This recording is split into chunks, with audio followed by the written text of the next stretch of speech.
Buenas noches, chicos. ¿Me escuchan?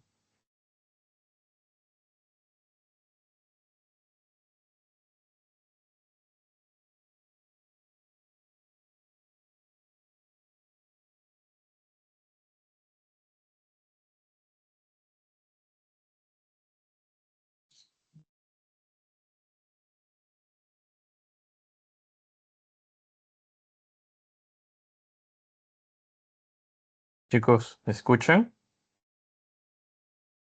¿Se ve la pantalla?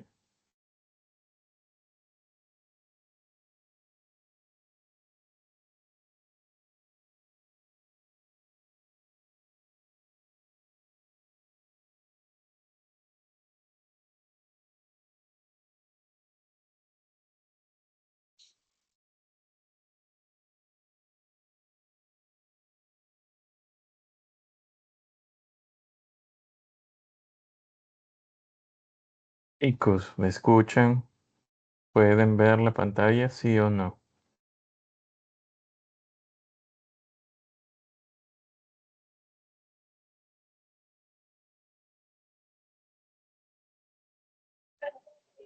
Sí se ve, doctor. Buenas noches. Buenas noches. Vamos a comenzar de una vez porque si no, no me va a dar tiempo, ¿ya? Y la clase ya se está grabando. Así que, bueno. Hoy día vamos a hablar sobre lo que es el manejo odontológico en un paciente con diabetes mellitus. No, dame un momento.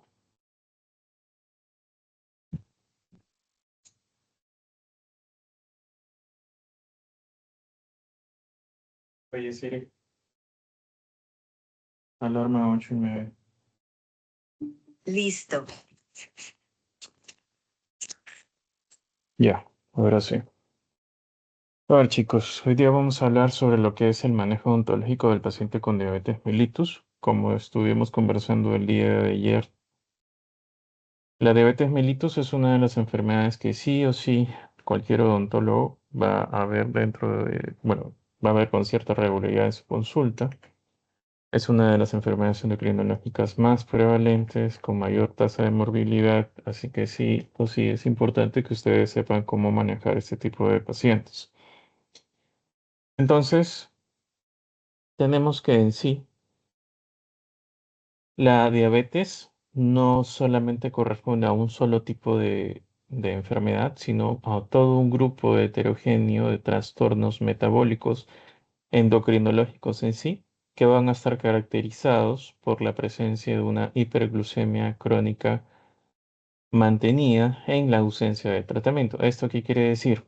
El paciente diabético con diabetes mellitus, lo característico es que los niveles de glucosa en sangre se mantienen por niveles elevados. ¿Ok? Esa es la definición en sí. Un trastorno metabólico con una hiperglucemia crónica mantenida. ¿Ok? Ahora, esto no solamente va a enterar en cómo nuestro cuerpo maneja la glucosa, sino también los carbohidratos, los lípidos y las proteínas. ¿Por qué? Porque las proteínas o las hormonas que se encargan en sí de controlar los niveles de la glucosa en la sangre, también tienen la función de poder controlar cómo nuestro cuerpo administra los carbohidratos, las grasas y las proteínas. Por eso es que estos pacientes tienden a tener alteración en todas estas, bueno, en estos, en estos casos de carbohidratos, lípidos y proteínas. Lo típico es, bueno, la clasificación más conocida, la que seguro ustedes han podido revisar o les han podido enseñar en los otros cursos que han llevado antes de, obviamente, de llegar a este punto de su carrera, corresponde a la diabetes mellitus tipo 1, que es antiguamente conocida como la insulinodependiente. ¿Por qué? Porque el cuerpo, por algún motivo o por factores netamente congénitos, no tiene la capacidad de producir la suficiente cantidad de insulina. Entonces es insulinodependiente. Tiene que tener una fuente exógena, o sea, externa, de insulina para que el cuerpo pueda controlar adecuadamente los niveles de glucosa. Y después tenemos a la diabetes tipo 2, no insulino dependiente. Esta es la más común y esta corresponde a aquellos casos en los que el paciente sí llega a producir los niveles normales de insulina, pero por algún motivo el cuerpo no logra que ésta tenga un efecto adecuado sobre los sobre los niveles adecuados de glucosa. Entonces se dice que es por resistencia o defecto en la insulina. Esos son los dos tipos más comunes. En sí, los diabetes corresponden a un grupo de más de 14, 15 enfermedades y no solamente a estos dos tipos, ¿ok? Para que lo tengan claro. ¿Cuál es la más común? La diabetes tipo 2, la no insulino dependiente, seguida después por la diabetes tipo 1, que es la insulino dependiente, y de ahí vienen los otros tipos de diabetes que sí responden menos al 5% del total de casos, ¿ok? Entonces, epidemiológicamente, bueno, estos son datos ya también un poco desactualizados, pero aún así nos dan una idea en general de que actualmente se considera que son aproximadamente más de 200, casi 300 millones de personas que están sufriendo o que están diagnosticadas actualmente con algún tipo de diabetes. Por eso es que es una de las más grandes causas de morbilidad en el mundo. Entonces, la diabetes mellitus tipo 1, que es la insulinodependiente, la congénita, corresponde más o menos al 5 al 10% de los casos, quizás un poco menos. Pero la diabetes mellitus tipo 2 es es la más frecuente, la más común y corresponde al 90 al 95% de los casos. ¿Ok? Y esto tiende a ser a mayor en países en vías de desarrollo. ¿Por qué? Al igual como lo expliqué el día de ayer, este tipo de enfermedades depende bastante del acceso que tenga la persona a los adecuados servicios de salud o sea, incluso servicios de salud de calidad o también incluso a un tratamiento de calidad, incluso también una alimentación de calidad. Mucha de la población de nuestro país no tiene acceso a ese tipo de servicios, por tanto es mucho más fácil que la enfermedad sea de difícil manejo, no tenga un control adecuado. Y lo mismo pasa en cualquier otro país que está en vías de desarrollo. Por eso, la tendencia es de que tiende a ser mayor en países en vías de desarrollo, por ese aspecto. ¿Ok? Se estima que, por como les dije, la prevalencia en el 2015 es del 8,8%, mientras que para el 2040 se estima que va a ser de 10,4% de la población. ¿Ok? Entonces, esto también acarrea un mayor gasto en los servicios de sanidad. Por ejemplo, estos son índices netamente de Estados Unidos. Entonces estamos en un país más desarrollado que sí invierte un poco más en los servicios de salud. Y sí, una muy buena parte de todo este presupuesto también se va a poder tratar a este tipo de condiciones. ¿Ok? Entonces, ¿qué otros aspectos hay que tener importante o han de tener en consideración que son importantes en este tipo de pacientes? Este tipo de pacientes con diabetes tienen 40 veces más riesgo de sufrir amputación de algún tipo de miembro. Usualmente pueden ser de los miembros inferiores, ya sea dedos de los pies, puede ser el pie, la pierna, por debajo de de la rodilla, por encima de la rodilla. ¿Ok? ¿Por qué? Porque como el cuerpo no administra adecuadamente la glucosa, ni las proteínas, ni los lípidos, ni los carbohidratos, eso afecta también cómo nuestro cuerpo logra hacer que las células de defensa lleguen a las zonas que tienen que llegar. Si te haces un corte en una de las zonas terminales del cuerpo, donde los capilares sanguíneos son muy pequeños, y si a eso le sumas de que tu cuerpo no permite que esas células de defensa lleguen adecuadamente a esa zona, cualquier lesión que tú te puedas provocar en esa zona va a avanzar con bastante rapidez. Entonces, se hace una herida al paciente en estas zonas terminales, que usualmente, como les menciono, es en los dedos, en los pies, y esto poco a poco va avanzando, se va necrosando y llega al punto en el que ya la única solución es la amputación del miembro. Por eso es que es bastante común que los pacientes diabéticos no controlados terminen con amputación de algún miembro. ¿Por qué? Por la presencia de heridas en los pies. ¿Ok? Tienen 40 veces mayor riesgo de sufrir amputación de algún miembro, usualmente miembros inferiores. también tienen un mayor riesgo de sufrir una enfermedad renal crónica, 25 veces mayor, como les dije. También tiene alteración de los lípidos, de las proteínas, de los carbohidratos, y eso también llega a afectar a diferentes órganos del cuerpo. Entre estos, el más afectado es los riñones. Una de las principales causas de la enfermedad renal crónica es la diabetes mellitus. ¿Ok? Por eso es que tienen mucho más riesgo a desarrollar esta condición. Lo otro, los ojos. Muchos de estos pacientes desarrollan algo que se llama retinopatía diabética. La retina empieza poco a poco a dañarse de forma irreversible. ¿Por qué? Porque los ojos también tienen vasos sanguíneos terminales. Y esto hace de que poco a poco se vaya produciendo más daño. Este daño no puede ser reparado y poco a poco el paciente puede ir perdiendo la visión en el ojo que está afectado. Entonces, una de las principales causas de ceguera actualmente en el mundo, sí, es a consecuencia de una retinopatía diabética. Entonces, tienen 20 veces mayor riesgo de tener algún tipo de ceguera en uno o en ambos ojos y de diferentes grados. ¿Ok? Y por lo mismo de que también tienen, les mencioné, alteración de la administración de lípidos, tienen un mayor riesgo también a desarrollar cualquier tipo de accidente cerebrovascular o infartos, anginas.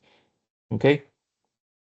Eh, Tal y como les comenté el día de ayer en los pacientes hipertensos, como se forman placas de grasa en diferentes partes de los vasos sanguíneos. Estas pueden desprenderse, viajan a cualquier parte del cuerpo y usualmente pueden terminar en el sistema nervioso central, produciendo los accidentes cerebrovasculares o también pueden producir infartos, ¿ok? Infarto cardíaco. Entonces, estos son uno de los principales riesgos que puede llegar a tener un paciente diabético. Entonces, por eso es que es una enfermedad que hay que tener bastante cuidado al poder tratarlo.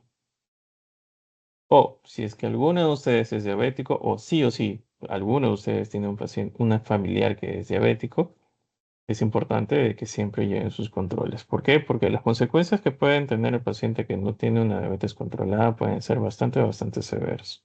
¿Ok? Después los pacientes se están arrepintiendo por no haber tenido un control adecuado de su enfermedad. Y créanme, al final se dan cuenta de todo lo que debieron haber hecho. Pero bueno, sigamos. Entonces, etiopatogenia, ¿cómo es que se produce en sí la enfermedad? Es multifactorial. Es todo un conjunto de factores genéticos y factores ambientales que cuando se dan hacen mucho más propenso de que la persona sufra esta enfermedad. Entonces, tenemos que también se debe a causas ambientales. Es mucho más común en zonas urbanas, o sea, en las zonas de la ciudad, que en zonas rurales. ¿Por qué? Porque la alimentación y los estilos de vida que llevamos en la ciudad son mucho más, eh, eh, son mucho más, ¿cómo decirlo?, rutinarios, sedentarios. Tenemos una dieta rica en grasas, una dieta rica en azúcares. Eh, Usualmente estamos varias horas sin hacer actividad física, sentados, trabajando, y esto influye también en el riesgo de la enfermedad. Muy diferente que en zonas rurales tienen una alimentación un poco más balanceada, bueno, no tanto acceso a alimentos tan azucarados, tan grasosos, tan desbalanceados como en zonas rurales. El tipo de trabajo que se realiza principalmente puede ser que involucre bastante actividad física. Esto también nos ayuda a protegerse de este tipo de patologías. ¿Ok? Esto no quiere decir para nada de que no se dé en las zonas rurales. No, chicos. Es simplemente las personas que vivimos en zonas de la ciudad somos mucho más propensas a desarrollar este tipo de enfermedades por los factores que ya le he mencionado. Los estilos de vida, como les mencioné, el sedentarismo, los malos hábitos alimenticios, dieta rica en sodio, en grasas, en azúcares, consumo frecuente de alcohol, consumo frecuente de tabaco y también la herencia familiar. Es mucho más común, tienes mucho mayor riesgo de desarrollar este tipo de enfermedades si es que en tu familia tienes antecedentes directos, cosanguíneos, de familiares que tienen ya diabetes mellitus. Entonces, por eso la importancia, cuando hacemos la primera clase de historia clínica, ahondar en este tipo de antecedentes familiares porque yo tengo que preguntar a mi paciente, señor, señora, ¿usted tiene algún familiar que tiene diabetes, presión alta, ha tenido cáncer o tiene alguna enfermedad congénita o ha nacido con algo? Eso es lo que ustedes tienen que preguntar. Sí, mi cuñada, no, no. Tienen que referirse, tienen que ser más específicos con la pregunta. Ustedes tienen que preguntar familiar directo consanguíneo. ¿Cómo es eso? Mamá, papá, hermanos, abuelos, tíos. Familiares usualmente de primer orden, ¿ok? Son los que eh, tienen mucho mayor riesgo de poder desarrollar la enfermedad, ¿ok? Lo mismo pasa con el resto de enfermedades, mucho más, por ejemplo, enfermedades congénitas o síndromes. Tienes mucho mayor riesgo de tener, bueno, descendencia con un tipo de enfermedad congénita o con un tipo de síndrome si es que en tu familia ya hay antecedentes de esa condición, ¿ok? Entonces, por eso la importancia de siempre ahondar en los antecedentes familiares. Después, aquellos factores que están netamente relacionados con la persona. Hay un cuadro clínico que actualmente se define como prediabetes, o sea, no es una diabetes propiamente dicha, sino son niveles un poco más elevados de lo normal de glucosa, en los que el paciente, ok, ya necesita algún tipo de tratamiento preventivo para que ésta no evolucione hasta una diabetes mellitus, ¿ok? Entonces, muchas veces los pacientes prediabéticos no requieren un tratamiento farmacológico, usualmente requieren un cambio de hábitos, dieta, alimentación más saludable y con eso puede llegar a revertirse, pero siempre implica que van a tener que mantenerse en controles. Y si yo ya tengo prediabetes, igual tengo mayor riesgo a igual de presentar la enfermedad. Pacientes con sobrepeso y obesidad tienen 3 a 5 veces mayor riesgo de desarrollar la enfermedad. Pacientes con obesidad abdominal. ¿Cómo es esto? Estas personas que son delgadas, tienen la cara delgada, los brazos delgados, las piernas delgadas, pero toda la grasa se acumula en la zona abdominal. Tienen mucho mayor riesgo de desarrollar también la diabetes mellitus.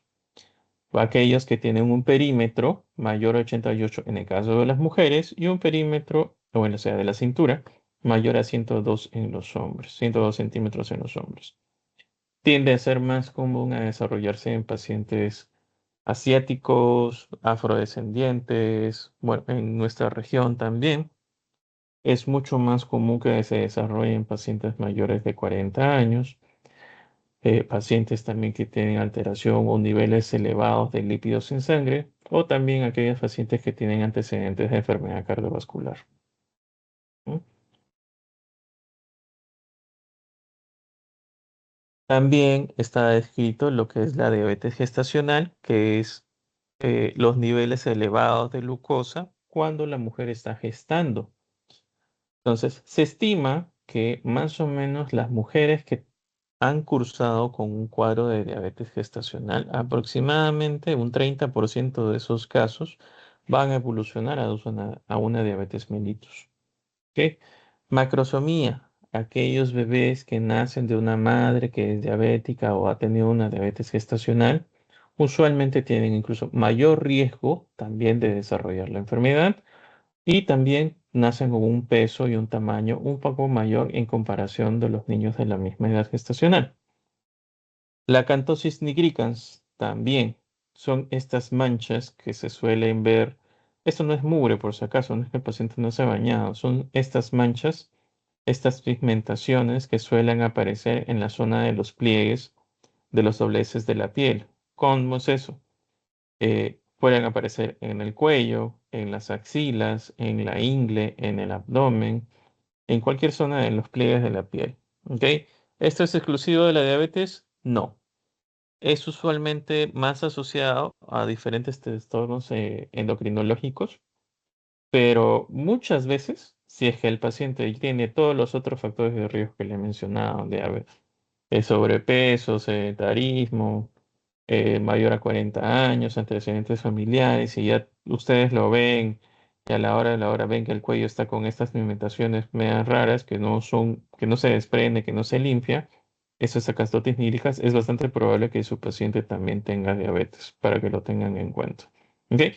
Y también en aquellas mujeres que sufren del síndrome de ovario poliquístico, también tienen mucho mayor riesgo a poder desarrollar la enfermedad. ¿Por qué? Porque también induce este estado hormonal, induce también a una hiperglucemia sostenida que puede poco a poco desarrollar con el paso del tiempo una diabetes mellitus. ¿Cómo se llega a diagnosticar en sí la diabetes mellitus y cómo es que ésta se llega a clasificar? Esto lo vamos a ver. Entonces, para el diagnóstico, nosotros no diagnosticamos diabetes mellitus. Nosotros podemos llegar a identificar a un paciente, ya sea por el cuadro clínico que pueda presentar, que en un momento les voy a mencionar, o por los factores de riesgo que les he mencionado hace un momento. Si nosotros llegamos a identificar a un paciente, ¿y qué sería lo más adecuado para poder hacer en estos casos? A ver, supongamos, me llega un paciente, hago la historia clínica, tiene antecedentes familiares de diabetes, papá, mamá, hermanos, abuelos tienen diabetes. Algunos de ellos incluso ya han tenido complicaciones de la diabetes, amputación. Llega un paciente, tiene sobrepeso, es hombre por encima de 40 años, no realiza mucha actividad física. Y últimamente me está refiriendo que constantemente tiene hambre, tiene bastante sed, eh, constantemente va al baño a miccionar y, por ejemplo, últimamente ha empezado a notar de que por algún motivo, sin querer queriendo, ha empezado a bajar de peso de una forma bastante rápida. ¿Ustedes qué sospecharían de este tipo de pacientes, chicos?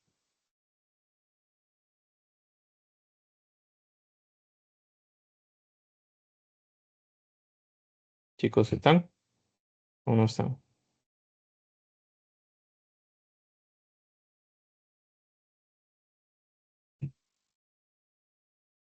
Chicos, ¿se encuentran? ¿Están o no están? Sí, doctor, están escribiendo.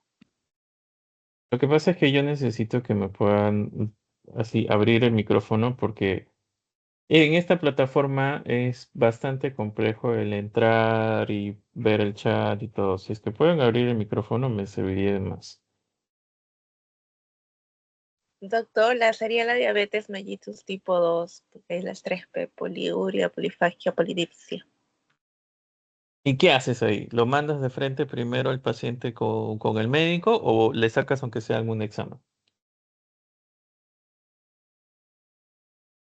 Lo recomendable sería mandarlo con el médico y ellos que vean si pueden sacar una hemoglobina glicosilada, etcétera. En parte sí, pero ayudaría mucho más al diagnóstico o a librarte de las sospechas porque no necesariamente el paciente puede estar con diabetes, si es que sería de que tú puedas, aunque sea, sacarle una glucosa basal. Le pides un examen de glucosa basal, con eso ves los niveles de glucosa que pueda tener y de acuerdo a eso ya simplemente lo derivas al paciente al especialista. ¿Ok? Y el médico, como les estoy comentando, es el encargado ya de hacer el diagnóstico. ¿Ok? ¿Cómo hacen el diagnóstico los médicos? Usualmente realizan diferentes exámenes de laboratorio, pero los que más realizan son, uno, la glucosa plasmática en ayunas, es ese examen de sangre que te sacan en ayunas y ven cuáles son los niveles de glucosa que tienes. Lo normal es que, por ejemplo, si nosotros vamos a, supongamos, a la clínica y hacemos que nos saquen un examen de sangre, si nosotros no somos diabéticos, lo normal es que nuestros niveles estén por debajo de 100. ¿Ok? Si los niveles salen por encima de 100, pero por debajo de 125, al paciente se le puede catalogar como prediabético. ¿Ok? Pero cualquier índice por encima de 126 ya es sospecha de diabetes mellitus. ¿Ok? Sospecha. ¿Ok? Sospecha. ¿Por qué? Porque para poder diagnosticar la diabetes, usualmente se repite el mismo examen o se complementa con unos otros exámenes adicionales, examen de orina, resistencia a la insulina, dosaje de insulina, etcétera. eh, y de acuerdo a eso el médico hace el diagnóstico. ¿Ok? Pero para que lo sepan, cualquier índice por encima de 126 y en una glucosa en ayunas ya es indicativo sospecha sí o sí de diabetes. ¿Ok? En algunos casos sí se puede dar que estos niveles estén elevados. Supongamos, si mi paciente ha estado varios días con una medicación con corticoides, sí se puede dar estos niveles elevados de glucosa. ¿Por qué? Porque los corticoides son hiperglucemiantes. ¿Ok? Hacen que los niveles de glucosa en sangre estén un poco más elevados. ¿Ok? Pero es muy difícil realmente que ustedes puedan atender a un paciente en esas condiciones en su consulta particular. Normalmente ese tipo de pacientes que constantemente está tomando medicación con corticoides, lo más adecuado es que lo pueda atender un especialista o en un ambiente hospitalario.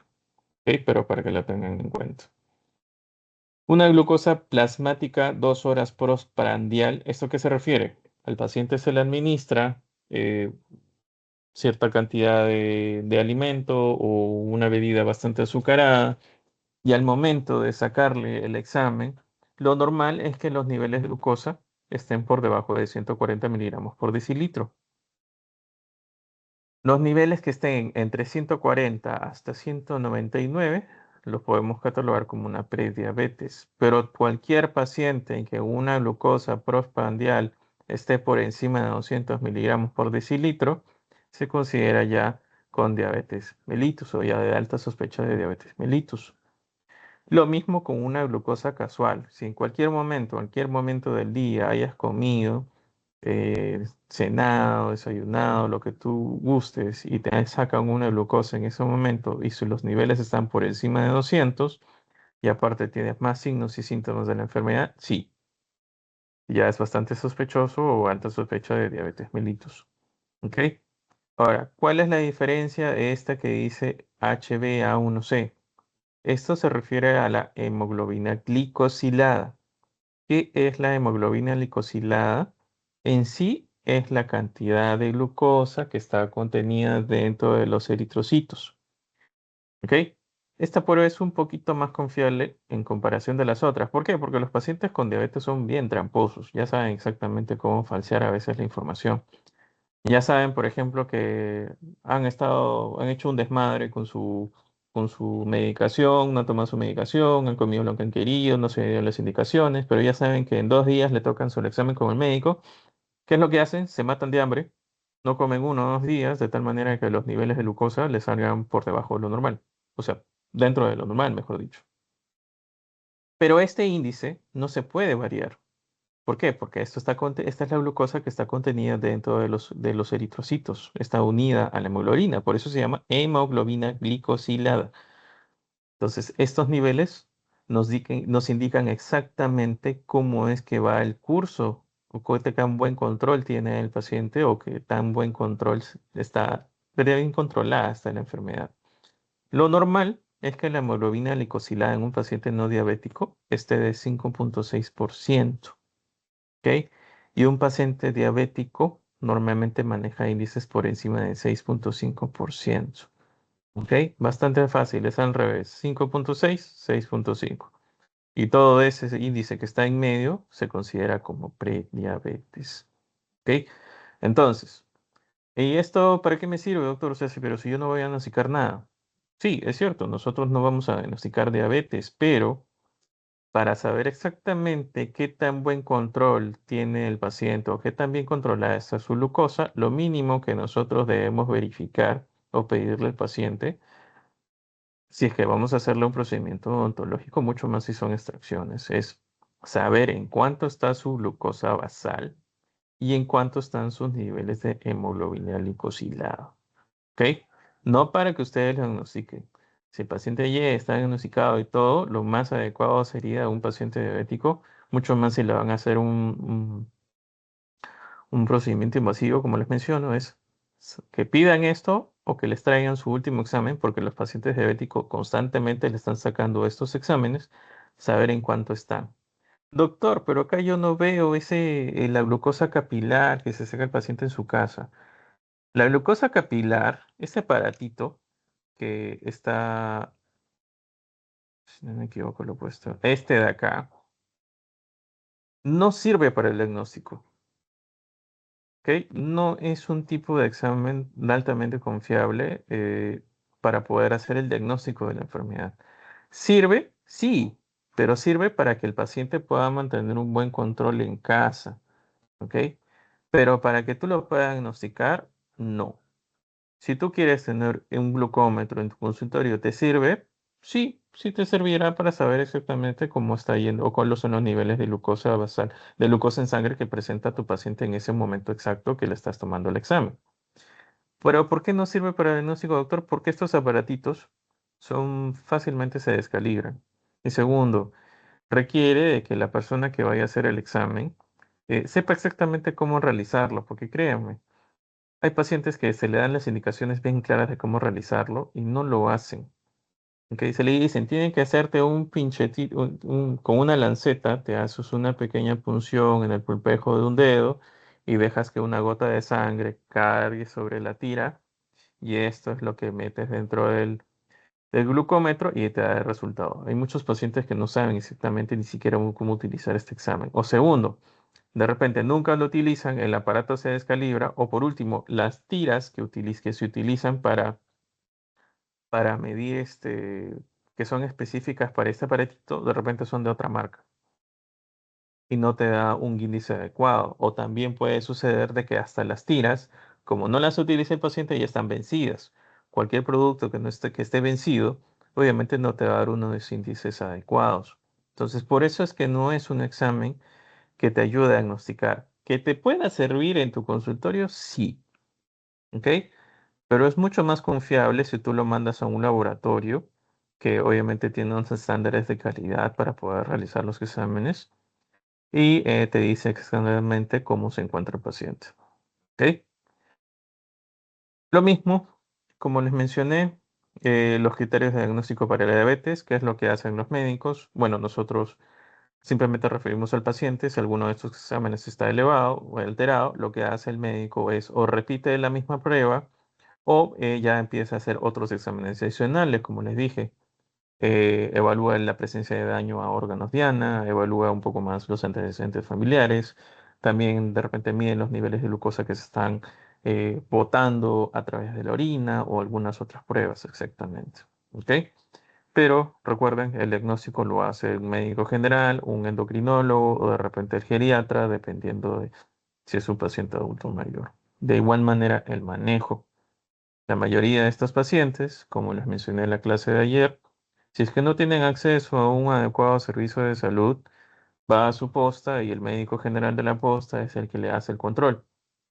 De repente, ok, lo refieren al hospital y ahí ya es atendido por endocrinología. Si es que ya empieza a presentar daños a otros órganos, como les mencioné igual en los pacientes con hipertensión, de repente el control lo lleva a medicina interna. O como también les dije, un paciente adulto mayor, el control de repente lo lleva el geriatra. ¿Ok? El geriatra les controla todo a los viejitos. Y esta también es otra de las enfermedades que también controla. ¿Ok?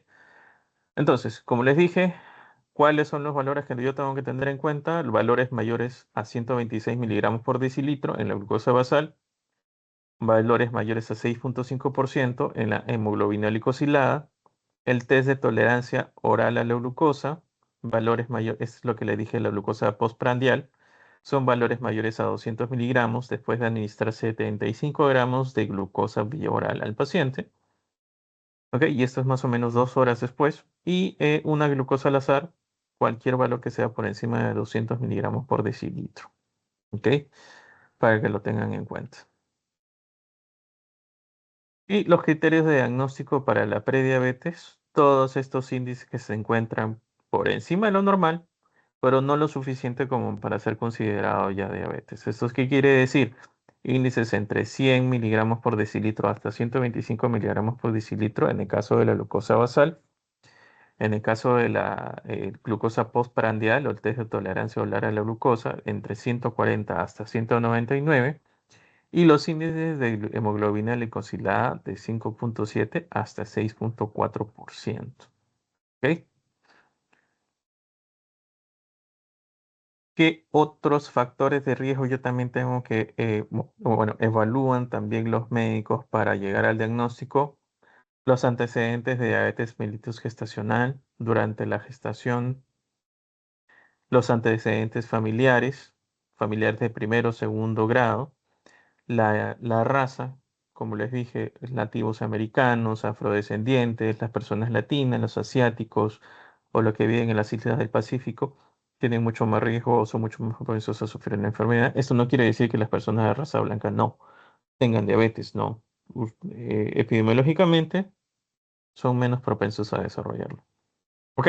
O aquellos pacientes que ya tienen signos de resistencia a la insulina, como les mencioné, la acantosis nigricans, o que haya asociación con otras enfermedades como la hipertensión, dislipidemia, síndrome de ovario poliquístico, ¿ok?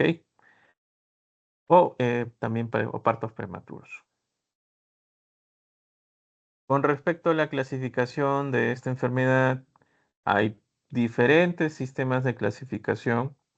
Actualmente ya se está utilizando el CIE 11, que es la nueva clasificación internacional de enfermedades que está activa ya desde el año 2020, pero como estamos en el Perú, todavía siguen utilizando esta clasificación antigua del CIE 10, que es del año 1990, si no me equivoco, pero en esta solamente considera estos tipos de diabetes, ¿ok? En el caso del CIE 11, considera algunos otros tipos más de diabetes, ¿ok? Y algunos otros de desórdenes hiperglucémicos, no necesariamente catalogados como diabetes mellitus. Pero, por ejemplo, esta otra clasificación ya considera, por ejemplo, la diabetes tipo 1, que es la autoinmune o la insulinodependiente, la diabetes tipo 2, que es la de resistencia a la insulina, ¿ok? O la no insulinodependiente. Tenemos la diabetes gestacional y después a los otros diferentes tipos de diabetes menos frecuentes. ¿Ok? Entonces, tenemos todos estos tipos de diabetes. La diabetes tipo 1, la diabetes tipo 2, que es la más frecuente, 90-95%, 5-10% de diabetes tipo 1, y el otro restante, que es menos del 5%, corresponde a todos estos otros tipos de diabetes. ¿Ok? Las diabetes de formas híbridas, las diabetes, otros tipos de diabetes específicas asociados a algunas alteraciones genéticas, alteraciones a otras endocrinas, inducidas por fármacos, por infecciones, también por tumores, algunos otros de tipos no clasificados, igual los tipos de diabetes o las hiperglicemias durante el embarazo.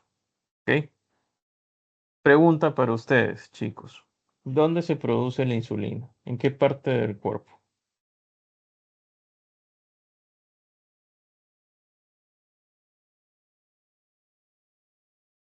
Chicos, ¿dónde producimos insulina? En el páncreas. Entonces, si por algún motivos yo tengo un tumor o me quitan el páncreas, voy a producir insulina y eso no me generaría un tipo de diabetes rara. Pero Exactamente. Entonces, esta clasificación también considera este otro tipo de diabetes, ¿ok?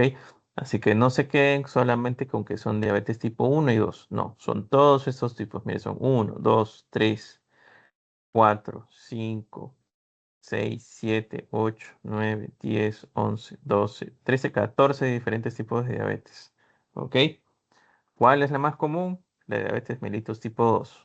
De ahí le sigue la tipo 1 y mucho, mucho menos frecuente estos de acá. Si alguna vez he visto de algunos otros tipos, sí, sí he visto, pero contados uno que otro paciente, por ejemplo, de este tipo de diabetes, eh, de esta diabetes que es híbrida, que tiene características tanto de tipo 1 como de tipo 2, por eso se considera híbrida. ¿Ok? Ahora, según las edades, también se puede considerar que cierto tipo de paciente va a sufrir más cierto tipo de diabetes.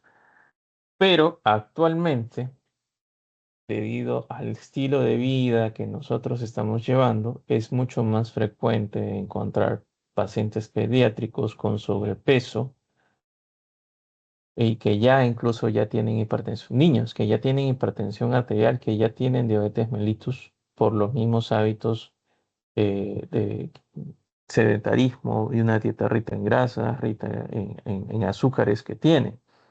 ¿Ok?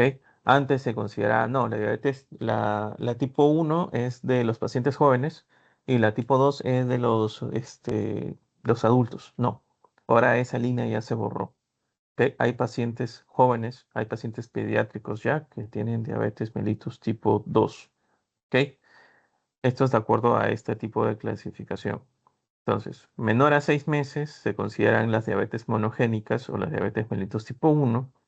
De 6 meses a 10 años, más común la diabetes mellitus tipo 1 o las diabetes monogénicas neonatales. De 10 a 25 años ya las diabetes mellitus tipo 1 y tipo 2. De 25 a 50 años tiende a ser ya más frecuente la diabetes mellitus tipo 2 o diabetes autoinmunes o de evolución lenta o las de tipo híbrida. Y ya paciente mayor a 50 años es mucho más frecuente que solamente sea por diabetes mellitus tipo 2. ¿Esto se cumple, como les digo? No, porque todos estos estudios en los que se basaron para hacer este tipo de clasificaciones han sido hechos hace varios años. Entonces, es bastante frecuente ya encontrar que estos pacientes que cuando eran niños fueron diagnosticados con diabetes mellitus tipo 1, ahora ya obviamente son adultos y hoy siguen teniendo, deben de tener su tratamiento con diabetes mellitus con la insulina. ¿Ok?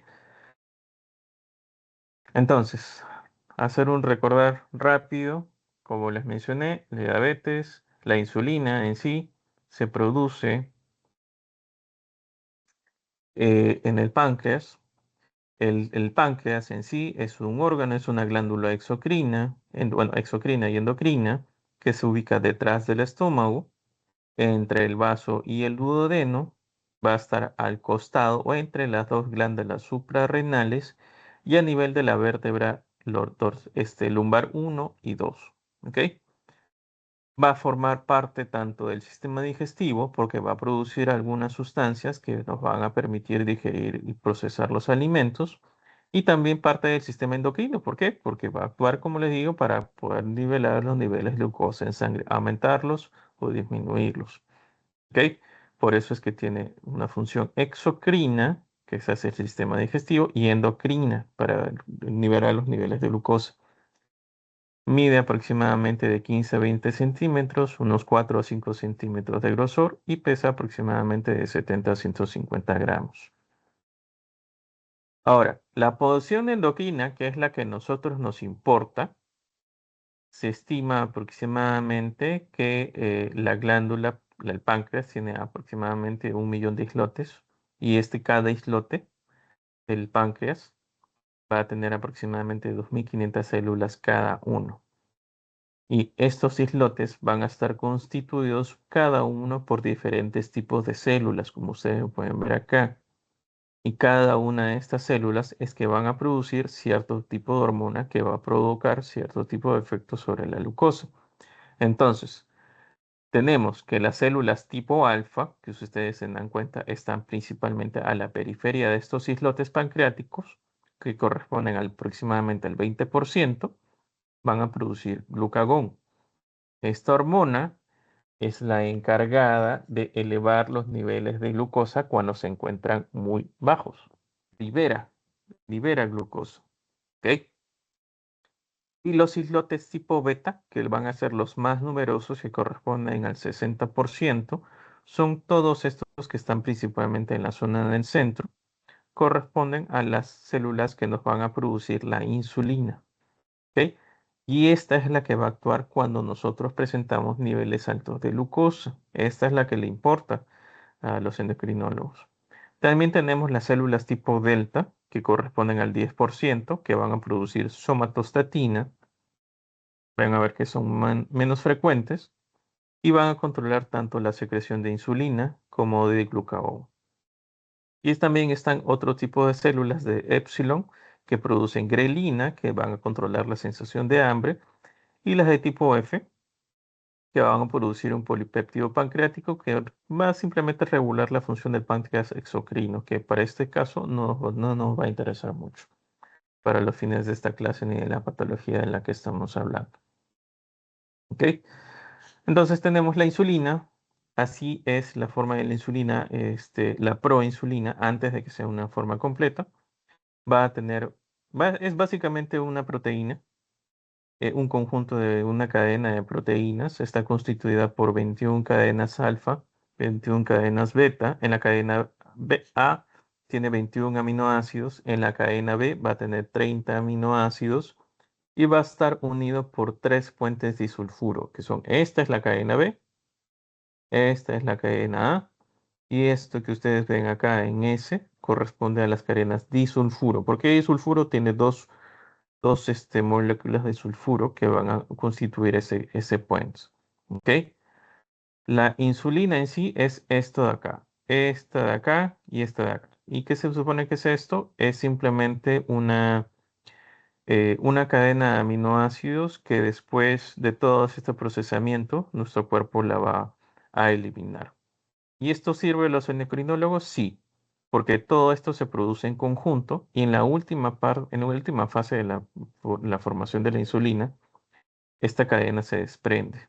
Entonces, si el paciente es un diabético tipo 1, también nos ayuda a saber la cantidad de esta cadena que se ha producido, porque obviamente si le sacamos un examen al paciente y la cantidad de esta cadena está muy disminuida, es bastante probable de que sea este tipo de diabetes autoinmune, que por algún motivo el cuerpo no produce adecuadamente la insulina. ¿Ok? Entonces vamos a ver que va a pasar por todos estos procesos. La preproinsulina, de ahí se convierte en proinsulina, que es esto que están viendo ustedes en la imagen, y después se rompe esta cadena que está en color blanco y ya se transforma en insulina. Y esta cadena se llama péptido C, ¿ok? Que nos ayuda a determinar, o bueno, ayuda a los médicos a determinar la cantidad de insulina que está produciendo el cuerpo humano. La secreción de la insulina, bueno, esto lo vamos a ver, no lo vamos a ahondar, no se preocupen, lo vamos a pasar, no es de tanto interés para ustedes. Pero ¿qué efectos va a tener en sí la insulina? No solo va a controlar los niveles de glucosa en sangre, sino también va a controlar los niveles de los ácidos grasos y también cómo nuestro cuerpo administra los aminoácidos. Entonces, la insulina lo que va a hacer es disminuir la glucosa en sangre, va a permitir que aumente el transporte de glucosa al interior de las células para que sea almacenada principalmente en el músculo y en el tejido adiposo. Va a disminuir la gluconeogénesis, o sea, la formación de más glucosa libre en sangre. Y va a fomentar la formación de glucógeno, ¿ok? Para que, o sea, la glucosa se almacene en el hígado en esta forma. ¿Ok? E inhibe la glucogenólisis, que es todas estas formas de reserva que están en el hígado de glucosa no sea liberada para que los niveles de glucosa no se sigan elevando. Los efectos de la insulina también van a disminuir los ácidos grasos y los cetoácidos, o sea, va a fomentar la lipogénesis, o sea, que los lípidos sean almacenados en el tejido adiposo y que no sean liberados, o sea, lipólisis. ¿Ok? Y va a disminuir los niveles de aminoácidos en sangre, aumentando la captación de estos en las células y es que estos sean almacenados y después liberados según el requerimiento que nuestro cuerpo necesite. Y también va a promover la captación de potasio. Los transportadores de glucosa, que no son los mismos que encontramos en todo el cuerpo, el que nos importa principalmente acá es el GLUT4, porque esta es la más importante, porque esta es la que va a permitir que esta glucosa sea almacenada principalmente en el músculo estriado, en el músculo cardíaco y en el tejido adiposo. Esas son las principales fuentes de glucosa, bueno, de fuentes de almacenamiento de glucosa que nosotros tenemos en nuestro cuerpo. ¿Ok? Y esta está alterada obviamente en los pacientes con diabetes mellitus. ¿Ok? ¿Hay otros tipos de receptores? Sí. ¿Nos importa un poco ahondar en eso? No se preocupe. ¿Ok? Vamos a avanzar. ¿Qué controla los niveles de insulina? Los factores estimuladores, el aumento de la concentración de glucosa. Nuestro cuerpo detecta niveles elevados de glucosa, empieza a liberar más insulina para que los niveles de glucosa sean disminuidos. ¿Cómo? Ya les mencioné en el cuadrito anterior cómo es que nuestro cuerpo se encarga de distribuir la glucosa. En el aumento de concentración de aminoácidos y también cuando aumenta la concentración de ácidos grasos y lípidos y cetoácidos en la sangre. En los niveles cuando el glucagón también estimula la liberación de insulina. ¿Por qué? Porque esta hormona también va a estimular la liberación de glucosa y se convierte en un círculo. ¿Ok? El cortisol también es los péptidos insulinos dependientes de glucosa, los niveles de potasio, la estimulación vagal, las sulfonilurias y la obesidad. ¿Qué factores nos van a inhibir la liberación de la insulina? La disminución, los niveles bajos de glucosa, el ayuno, el ejercicio físico, por eso es importante de que el paciente siempre diabético siempre esté con, con actividad física regular y en general él también porque se recomienda hacer actividad física regular. La somatostatina, como les dije, que es producida por los otros tipos de células del páncreas, los agonistas alfa-adrenérgicos y el dasóxido. El glucagón va a ser también una cadena de polipéptidos de 29 aminoácidos. Lo que va a hacer básicamente es elevar los niveles de glucosa cuando este está muy por debajo. ¿Qué va a estimular la liberación de glucagón? El ayuno, la disminución de la concentración de la glucosa, el aumento del número de aminoácidos y la acetilcolina. ¿Ok? ¿Y qué va a inhibir? La insulina. Entonces, esta relación de la glucosa y la insulina es como que de amor-odio. Una está presente, estimula a la otra y así sucesivamente. También la somatostatina, que va a estimular a ambas o va a inhibir a ambas. Y el aumento de concentración de los ácidos grasos y cetoácidos. Y el glucagón, al igual que en la insulina, también va a controlar los niveles de glucosa en sangre, los niveles de ácidos grasos, y bueno, también va a tener otros efectos que no vamos a andar mucho en esta parte. ¿Ok? Igual, como les dije, la somatostatina pancreática va a tener un efecto inhibidor de la secreción tanto de insulina y glucagón. Y el cuadro clínico que va a presentar este paciente es bastante variable, está también condicionado a qué tan avanzada está la enfermedad en nuestro paciente, pero los signos clásicos son estos cuatro, que son las 4P. La poliuria, ¿qué es esto? El paciente constantemente está yendo al baño a miccionar. La polidipsia, el paciente constantemente tiene sed, tiene la necesidad de estar tomando agua. La polifagia, ¿a qué se refiere? El paciente constantemente está ingiriendo alimentos. Y la pérdida de peso, ¿ok? Por algún motivo, como les he mencionado, como la insulina se encarga de administrar las proteínas, los aminoácidos, los niveles de glucosa y los niveles de lípido en sangre, como nuestro cuerpo no siente como si le faltara fuente de energía, empieza a consumir, obviamente, todas esas otras fuentes de energía lo que está contenido en los músculos estriados, en el músculo esquelético, en la grasa corporal, empieza a consumirlo. Es por eso que se da la pérdida de peso. ¿Ok? Inexplicable en estos pacientes. También que se va a dar la visión borrosa, debilidad. ¿Por qué? Porque el cuerpo no necesita sí o sí de la glucosa. Es lo que es el combustible de cada una de nuestras células. Sin glucosa nuestro cuerpo no funciona. Por eso es necesario sí o sí que tengamos niveles adecuados de glucosa. Como esta no se administra adecuadamente, el paciente siente debilidad. También se puede producir prurito, pero eso es a consecuencia de la afectación de las zonas terminales de los nervios y está asociado a neuropatías. Por eso es algo que se llama neuropatía diabética. ¿Por qué? Porque en esas zonas terminales, en esas zonas donde terminan los nervios, que usualmente son en los dedos de las manos y de los pies, empiezan a alterarse, empiezan a dañarse y eso se transmite como una neuropatía diabética, como dolor, una sensación de adormecimiento, de hormigueo constantemente que tienen los pacientes en las manos y en los pies a consecuencia de la diabetes. Y también las infecciones de tracto urinario que tienden a darse a repetición.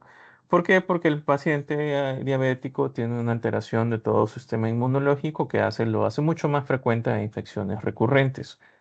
Y bueno, en el caso de estos pacientes, una infección que se puede dar con bastante facilidad por la vía de acceso que pueden tener los microorganismos es la infección del tracto urinario. ¿Ok?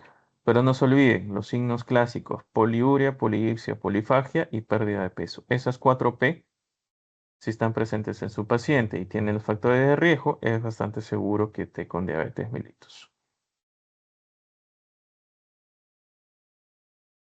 Un momentito, voy a conectar mi laptop. Ya, ahora sí. Sigamos.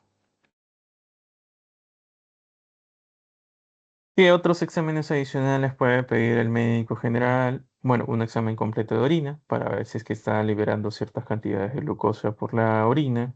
Un hemograma completo, ¿sí? Porque un paciente que está con una diabetes no controlada, hay alteración por completo de todos los índices hematológicos. La urea y la creatinina son sustancias de desecho del metabolismo en nuestro cuerpo. También se pueden estar elevadas en un paciente, un diabético no controlado, mucho más si es que hay afectación de los riñones. El TGO, el TGP nos ayudan a evaluar la función hepática. Como les dije, mucho de la glucosa también se almacena en nuestro hígado. ¿Ok? Y cómo nosotros evaluamos la función hepática con estos dos indicadores, el TGO y el TGP. Y también, como les dije, la insulina nos va a permitir controlar los niveles de grasa en nuestro cuerpo. Un paciente diabético no controlado es de esperarse de que si al sacarle un perfil lipídico esté con una dislipidemia o con una hiperlipidemia. O sea, los niveles de los ácidos grasos en sangre van a estar por encima de lo normal. Pero eso netamente lo hace un médico, ¿ok? El tratamiento farmacológico, al igual como les expliqué en los pacientes con hipertensión, es escalonado. No es que se le da de frente toda una combinación de estos medicamentos, no. Hay diferentes grupos de medicamentos que se le administran al paciente. Pueden ser bisguanidas, sulfonilurias, inhibidores de la alfa-glucosidasa y las tiazolidinonas. ¿Ok? ¿Cuál es la asociación más la común? La metformina. Es el medicamento por elección que se le administra a todos los pacientes diabéticos mellitus tipo 2. ¿Ok? ¿Esto qué quiere decir, doctor? Que un paciente diabético tipo 1 solamente recibe insulina, sí. Entonces, ¿un paciente diabético tipo no va a recibir insulina? No. También en los estadios más avanzados de la enfermedad, cuando ya el tratamiento farmacológico con estos medicamentos no está funcionando adecuadamente, al paciente ya se le empieza a administrar tanto metformina como insulina. Y hay diferentes tipos de insulina en el mercado, de acción rápida, de acción mediana, acción prolongada, etcétera. Dependiendo de las condiciones del paciente, se le administra un tipo específico de insulina. Y mucho más en los pacientes diabéticos tipo 1. ¿Por qué? Porque en ellos se tiene que administrar incluso la insulina cada vez que van a comer. ¿Por qué? Porque como ingieren alimentos y su cuerpo no sabe administrar adecuadamente la glucosa que va a ingerir a consecuencia de esos alimentos, al paciente se le tiene que administrar una cantidad específica de un tipo específico de insulina, ¿ok? Para que lo tengan en cuenta. De todos estos medicamentos, como les menciono, el principal o el que más común que se les administra es la metformina. Usualmente se le suele añadir otro medicamento más, además de la metformina, si es que la diabetes es un poco más difícil de manejar. ¿Sí? Los objetivos que tienen en el tratamiento médico: que la glucosa no esté más de 140, que la glicosilada no esté mayor al 100%, que el paciente tenga un estilo de cambios de vida, una dieta sana, ejercicio regular, un control de peso, que no consuma tabaco, que no consuma alcohol. Esto también permite reducir el riesgo cardiovascular, o sea, como es normal la asociación de diabetes mellitus con hipertensión arterial, también es importante hacer un control de la presión arterial. Usualmente en estos pacientes no deben sobrepasar por encima de 130 sobre 80. Y en algunos también se recomienda el uso de la aspirina para la prevención de cualquier tipo de evento cardíaco, tipo angina o infarto. Y siempre controles regulares, evaluaciones oftalmológicas, evaluación odontológica, porque ya lo vamos a ver en un momento. Siempre hay afectación de los tejidos periodontales. Y lo vamos a ver. Un paciente con diabetes mellitus no controlada casi siempre va a presentar periodontitis. Un paciente con periodontitis casi siempre puede presentar una diabetes mellitus no diagnosticada. ¿Ok? Es una relación casi bidireccional que hay entre la diabetes mellitus y la periodontitis. ¿Ok? Y el examen podiátrico, o sea, de los pies, estar verificando constantemente que el paciente no tenga lesiones, ulceraciones o heridas o que se estén infectando actualmente en las zonas terminales del cuerpo, principalmente en los pies. ¿Por qué? Es porque si el paciente tiene una diabetes no controlada, estas pequeñas heridas pueden evolucionar hasta una zona de necrosis amplia que termina, como les comenté, en amputación. Puede ser dedo, una porción del pie, el pie completo, una porción de la pierna o incluso hasta por encima de la rodilla. Es bastante variable. Ok, como les mencioné, eh, los niveles de glucosa, hemoglobina glucosilada son los que más ayudan a determinar qué tan bien está yendo el curso de la enfermedad. Por eso es importante que ustedes siempre puedan preguntarle a su paciente cómo están sus niveles de glucosa basal y también sus niveles de hemoglobina glicosilada. ¿Ok? Dependiendo de estos niveles de hemoglobina glicosilada es que los médicos van a administrar la terapia.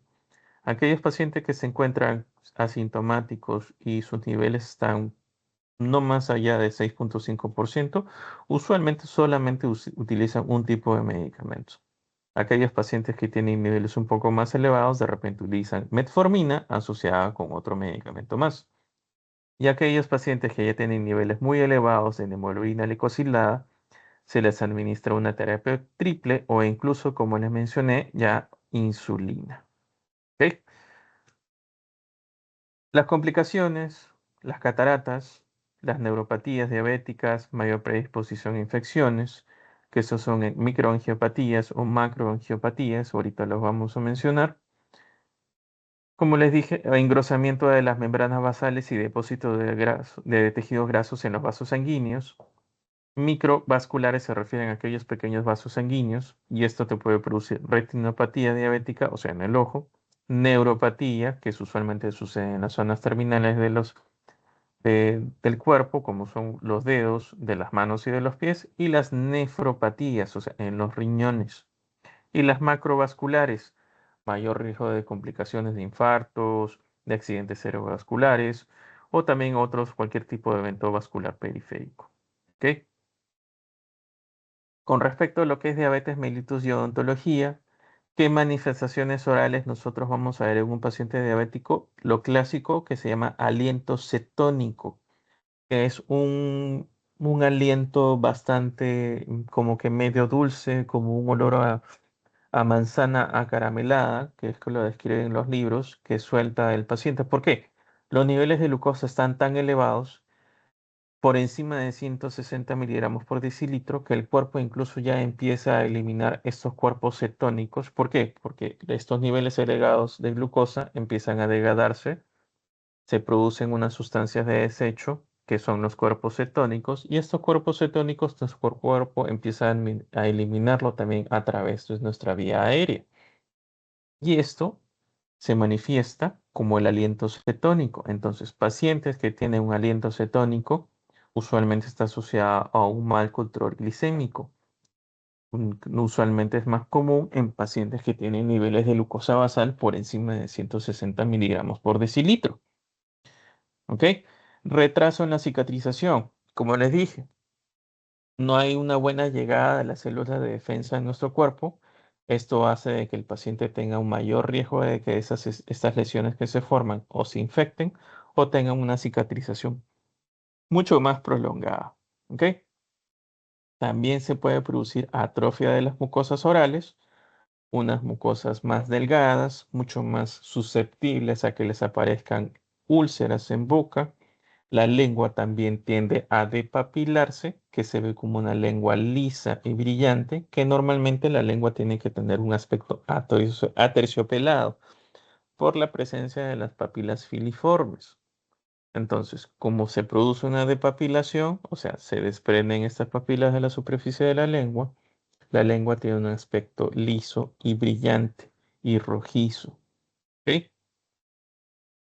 ¿Qué otras manifestaciones? Es mucho más frecuente que el paciente tenga predisposición a infecciones, infecciones fúngicas como es la candidiasis, infecciones bacterianas, pueden ser porque piezas dentarias se encuentran en mal estado y también por alteración como les dije, una alteración en la función en las células del sistema inmunológico hace mucho más frecuente que el paciente diabético sea más propenso a desarrollar estas infecciones. Entonces, la candidiasis se puede manifestar como una estomatitis, como una cheilitis o boquera, o también como una glositis.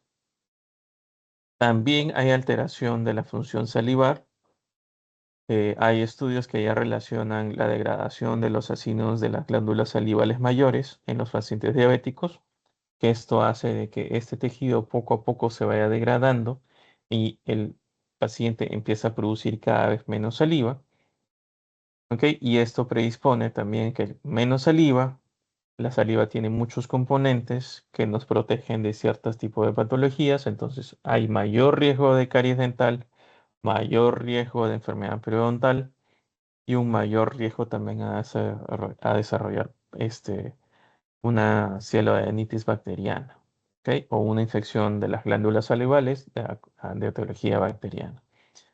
También, como les dije, esas neuropatías que se suelen manifestar en las zonas terminales del cuerpo también aparecen en la boca, porque la boca también son zonas de nervios terminales, y puede aparecer la disgeusia, alteración, una disminución de la percepción de los sabores, o el paciente tiende a percibir solamente más los sabores dulces, porque hay una degradación de los botones gustativos en el paciente diabético. Y también el síndrome de boca urente, esa sensación constante de que el paciente siente que le arde, le duele la boca. ¿Ok?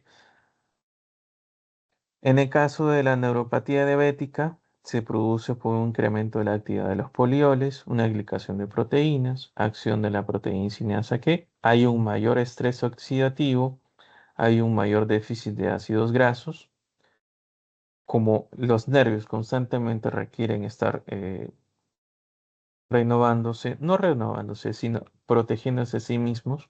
Hay una deficiencia de factores de crecimiento neuronales y que esto también favorece la aparición de la neuropatía diabética. Y también por lo mismo de que hay alteraciones microvasculares, ¿eso qué quiere decir? Esos pequeños vasos sanguíneos que se encargan de hacer de que estas células lleguen a proteger o renovar la envoltura de los nervios, como no llegan adecuadamente, los nervios se dañan con más facilidad. Y así se da la neuropatía diabética, que en boca, ya les expliqué en la diapositiva pasada, se puede manifestar como una disgeusia o como un síndrome de boca urente. ¿Qué otras manifestaciones orales? Mucho más frecuente las infecciones o patologías periapicales, mayor riesgo de pulpitis o necrosis. Estas infecciones en los pacientes diabéticos, como hay alteración en la función de las células de defensa, estas infecciones suelen avanzar con bastante rapidez. Por eso, en general, paciente diabético que no está controlado y ustedes tienen que hacerle un procedimiento, no lo hagan, chicos, porque estos pacientes, por más bien que hayas hecho el procedimiento, como su cuerpo no funciona adecuadamente, las células de defensa no funcionan adecuadamente, puede evolucionar con bastante rapidez a una infección de difícil manejo. ¿Ok?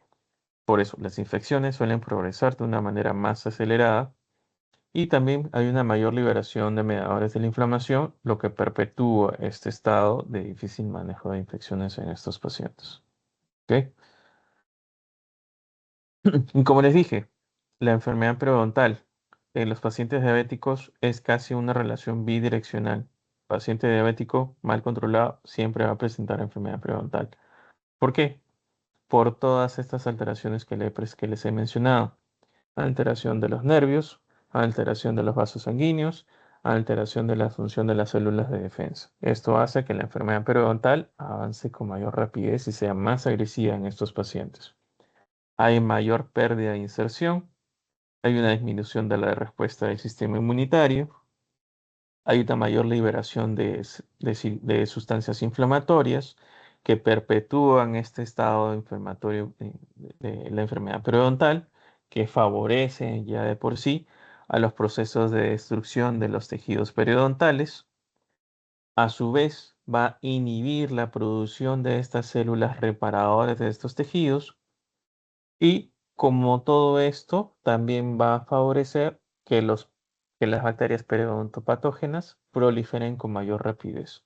Y estas a su vez van a producir mayor destrucción de los tejidos periodontales. ¿Ok? ¿Y esto importa a nivel sistémico? Sí, porque esto hace que el cuerpo se mantenga en constante liberación de un estado inflamatorio crónico. La liberación constante de productos de sustancias nocivas que producen las bacterias hacen que haya un mayor riesgo de complicaciones cardiovasculares. Este estado inflamatorio crónico favorece la resistencia a la insulina, por eso es importante que los pacientes diabéticos siempre tengan controles periodontales. ¿Por qué? Si la enfermedad periodontal no está bien controlada, es más difícil llegar a controlar la diabetes. Si la enfermedad periodontal está bien controlada, es más fácil controlar la diabetes. ¿Ok? Entonces también favorece la bacteremia, o sea, niveles elevados de las bacterias en la sangre o en esas zonas. Y como les dije, todo esto perpetúa un estado inflamatorio crónico que no favorece ni a la regresión de la enfermedad periodontal, ni tampoco al control de la enfermedad diabética. ¿Ok? Aquí está todo un esquema que resume todas estas acciones que tiene la hiperglicemia sobre los tejidos periodontales. Hay una disminución de la síntesis de colágeno. Recuerden, los tejidos periodontales son netamente tejido colágeno, son tejido conectivo. Hay una mayor liberación de enzimas que destruyen también estas fibras colágenas. Hay una disminución de los factores de crecimiento. eh, Hay una disminución también de la quimiotaxis o la diepedesis o de todo este sistema que permite a nuestro cuerpo combatir las infecciones, mucho más en esta zona. Hay una mayor liberación de sustancias inflamatorias. Hay una mayor producción o proliferación de las bacterias periodontopatógenas. Ok, la Porphyromonas gingivalis, la Prevotella intermedia, el Aeratiobacteratinomyces concomitans, el Campylobacter rectus, el Treponema denticola, Bacteroides bursitus, etcétera, todas estas bacterias periodontopatógenas. Y todo esto hace de que se perpetúe un estado inflamatorio crónico. Hay una disminución en la reparación de las heridas. Y todo esto favorece a la destrucción del tejido periodontal que sea más rápido y más agresivo. Por eso es que, seguro lo han visto con la doctora Nelly, la nueva clasificación, bueno, ya no es nueva porque salió en 2018 ya, la clasificación actual de enfermedades y condiciones periodontales y periimplantarias, considera a la diabetes mellitus y al fumador como principales factores de riesgo para el desarrollo y el progreso de la periodontitis. ¿Ok? Entonces tenemos una periodontitis no tratada, hay una mayor cantidad de bacterias y productos de desechos de las bacterias, mayor liberación de mediadores inflamatorios, se perpetúa este estado inflamatorio crónico, hay mayores niveles, esto favorece que los niveles de glucosa y los niveles de hemoglobina glicosilada estén elevados, lo que no permite un control adecuado de la diabetes y por tanto mayor grado de complicaciones a nivel sistémico. En cambio, si un paciente periodontal, si un paciente diabético tiene un tratamiento periodontal adecuado, va a haber una disminución de estas bacterias, va a haber una disminución de estas sustancias proinflamatorias, va a también haber una reducción de este estado inflamatorio crónico, se va a favorecer en la reparación del estado reparatorio de estos tejidos. Esto permite un mejor control y una mejor reducción de los niveles de glucosa y hemoglobina glicosilada, lo que lleva así a un mejor control de la diabetes y un menor número de complicaciones. Por eso lo importante de que en estos pacientes siempre tener controles periodontales. Los efectos de la medicación que pueden tener, la metformina puede presentar alteraciones del gusto, también pueden presentar otras medicaciones, reflujo gastroesofágico, que puede causar erosión en las piezas dentarias, también se puede producir angioedema, alteración de la función inmunológica como agranulocitosis, eritropenia, etcétera. Y también pueden aumentar algunas interacciones el riesgo de aumentar el riesgo de hipertensión, ¿ya? Pero esto no es tan importante, así que vamos a verlo. Bueno, como les dije, la metformina puede causar a nivel oral alteración del gusto. Eso es lo principal, ¿sí? Que se queden con eso. El manejo odontológico, tal y como les mencioné, con los pacientes con hipertensión arterial, siempre es importante el poder conocer ampliamente a nuestros pacientes, identificar a aquellos pacientes que están diagnosticados, que no están diagnosticados. Igual como les mencioné, saber hace cuánto tiempo el paciente es diabético, qué tipo de diabetes tiene, qué especialistas o qué especialista es el encargado de hacer el control de la enfermedad. Ya les expliqué. No es lo mismo que el paciente sea controlado una o dos veces al año por un médico general o que solo vea a su endocrino una o dos veces al año, a que tenga que ver el endocrino, el cardiólogo, el médico internista o el geriatra dos o tres veces al año. Obviamente, paciente que requiere controles más seguido es porque la enfermedad es de difícil manejo. Siempre saber cuáles son los últimos resultados de sus niveles de glucosa, de hemoglobina glicosilada. Si es que el paciente no los tiene, sería necesario que ustedes puedan sacarle uno nuevo, la medicación que está actualmente llevando, el tratamiento médico, si es que lo está cumpliendo, si es que tiene adherencia a ese tratamiento, si es que ya está presentando complicaciones a consecuencia de la diabetes, ya tiene amputación, ha tenido antecedentes de infarto, ha tenido antecedentes de accidente cerebrovascular, ya tiene retinopatía diabética y se está empezando a quedar ciego el paciente. Es importante que ustedes sepan esos detalles porque obviamente mayor cantidad de complicaciones significa que el paciente tiene menor control de la enfermedad, por tanto significa que estos pacientes son de un manejo un poco más complejo. ¿Ok? Ahorita ya terminamos. ¿Ok? Eh, si es que el paciente, en el caso de las mujeres, si es que presentaron diabetes gestacional o si es que después de 3 o 5 años empezaron a o desarrollaron también la diabetes mellitus. Como les dije también, no hay ningún problema en pedir una interconsulta médico-tratante para saber exactamente el estado en que se encuentra el paciente.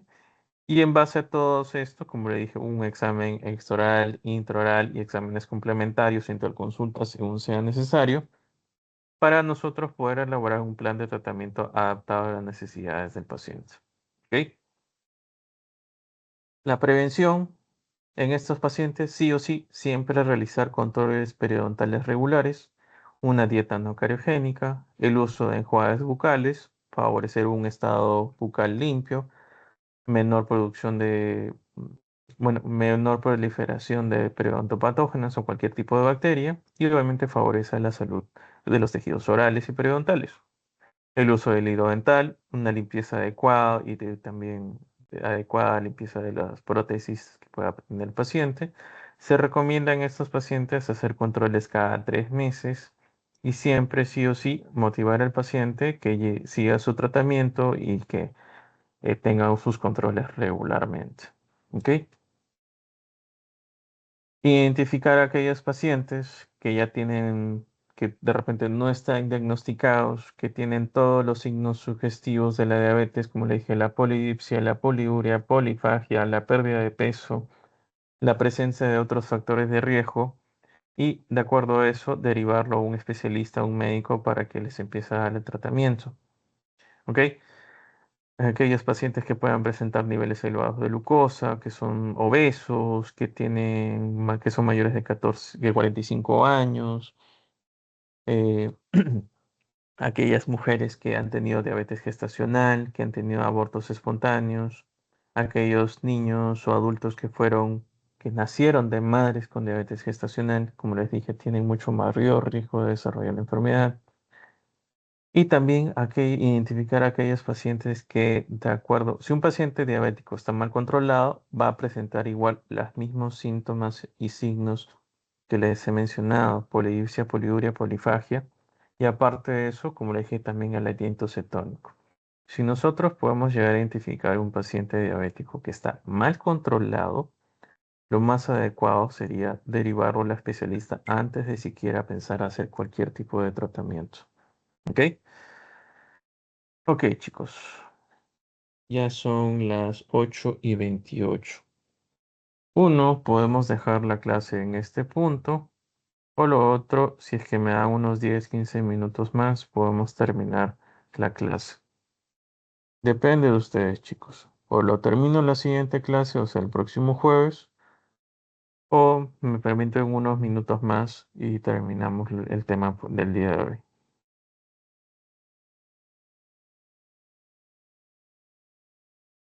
Chicos, ¿qué me dicen?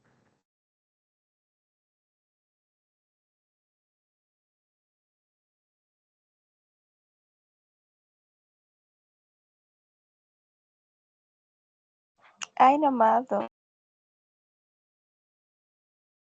¿Qué, chicos? Si bien hasta la otra. ¿Cómo? Sí, doctor. De la próxima. Continuamos en la siguiente clase. Doctor, ¿hasta ahí va a venir? Sí.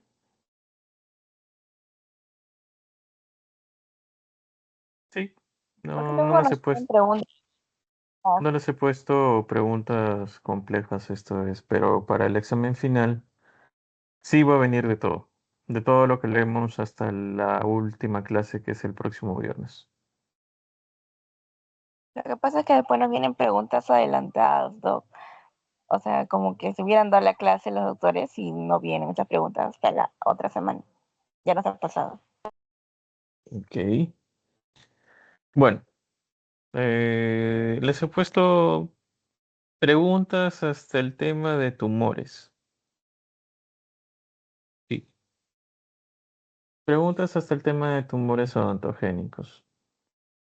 Pero no se van a poder quejar de mis preguntas, chicos. Estudien, por favor.